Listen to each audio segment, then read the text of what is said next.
Waouh. Mais pourquoi es-tu triste? Pourquoi pleures-tu toutes les nuits? Pourquoi es-tu déprimé? J'ai quelque chose à te dire. Le Seigneur te dit, demande enfin que ta joie soit parfaite. Est-ce que tu as demandé à Dieu dans cette situation? Est-ce que tu as parlé à la situation? Est-ce que tu t'es levé, tu as pris autorité sur la situation? Mais tu es resté dans les larmes. Tu es resté dans les accusations. Mais l'accusateur, c'est l'ennemi. Moi aussi, je suis souffrante. Mais chaque jour, je demande pour garder la joie parfaite. Je refuse même de pleurer quand ça ne va pas. Parce que j'ai un Dieu devant moi. Il a dit, demande enfin que ta joie soit parfaite.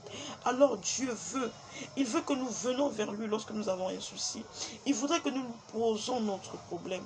Parce que son désir, la volonté de Dieu pour nous, c'est que nous soyons toujours heureux.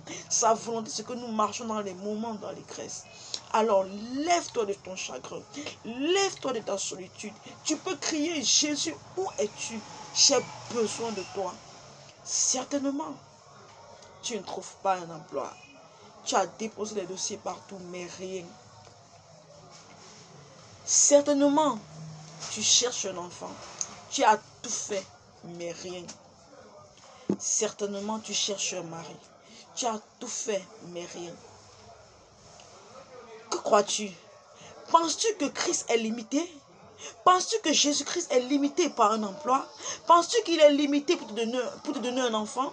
Penses-tu qu'il est limité pour te donner un travail? Penses-tu qu'il est limité pour te donner un mari? Non, il n'est pas limité. Mais il a dit en toutes choses, faisons connaître par des prières et des supplications. Dieu ne veut pas que nous soyons malades.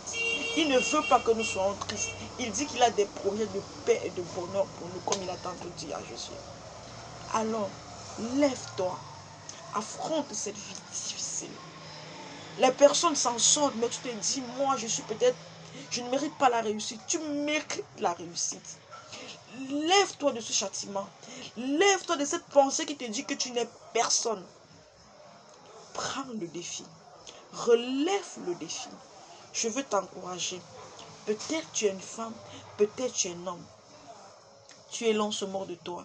Les gens ont tellement dit des paroles de toi que tu n'as même plus confiance en toi. Mais laisse-moi te poser une question. Les gens ont dit de toi, mais qu'est-ce que Christ dit de toi? C'est cette pensée première qui doit t'animer. Tu dois te lever chaque matin et dire, si Dieu me renouvelle le souffle de vie, c'est parce que j'ai encore grand chose à faire. C'est parce qu'il m'aime véritablement. Parce que Jésus-Christ est celui-là qui nous aime véritablement. Les hommes vont nous aimer par un témoignage positif qu'ils ont de nous. Mais une fois que nous allons commettre une erreur, ils seront des premiers à nous critiquer. Voilà pourquoi Jésus est celui sur qui nous devons le plus compter. Alors ma chère, alors mon ami, alors mon frère, lève-toi, domine la peur, domine le rejet. Vas-y, tu avais un rêve, tu as abandonné. Maintenant, va les refouiller. Va retirer ce rêve dans le placard et lève-toi pour réussir.